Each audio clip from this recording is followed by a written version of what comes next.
Tauraruwar mata kenan baby na, da zan bugi sautin ganga da hubina. Mai halin alkhairi ce a bar kauna, ba ta farcin karya kun ji zabina. Wanda zancen sai dai mu tattauna, yau gane a zauna ina buga taken ki. Kin so ni mun ba makiya duka mamaki, ki zauna abinki ni zani tare yaki. Halinki yana da kama da diyar mulki, ni zan zama mai gadi daga damanki. Daɗi ne kaji da an faɗi sunanki, da akwai tarin nasaba a bayananki. Kira ne a duk nisa sai na jiki, buri na kasancewa a tunaninki. Samun mace mai kyawanki da mamaki, hazuci yake kika hanya gadon mulki. Da tarihi a cikin nasabobinki, kowa ya bi mai nasara ya dace. A fuskar zuciya ke kyakkyawa ce, ina ta yabo a gare ta gwana ta ce.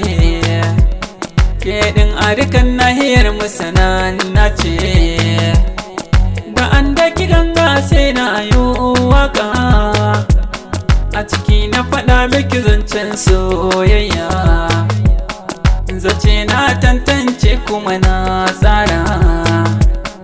Kice maganar aure kuma na shirya, mace aka ce a cikin ruwa allura. Sakon so ne a gare ki saurara, daure wata ranki kira ni mu dan jera.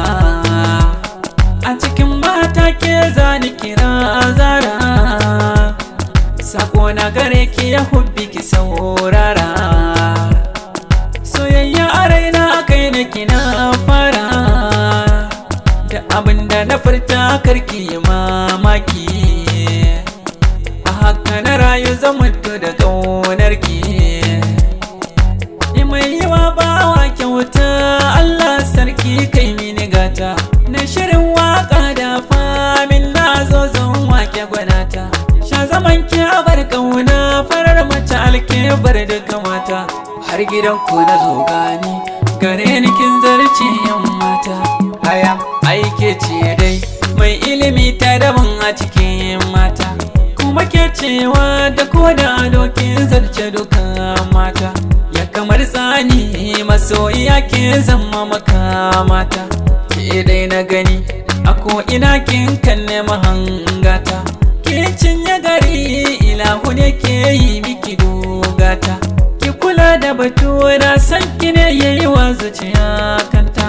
Allah ya nufa ya baki kula da halin kyautawa ko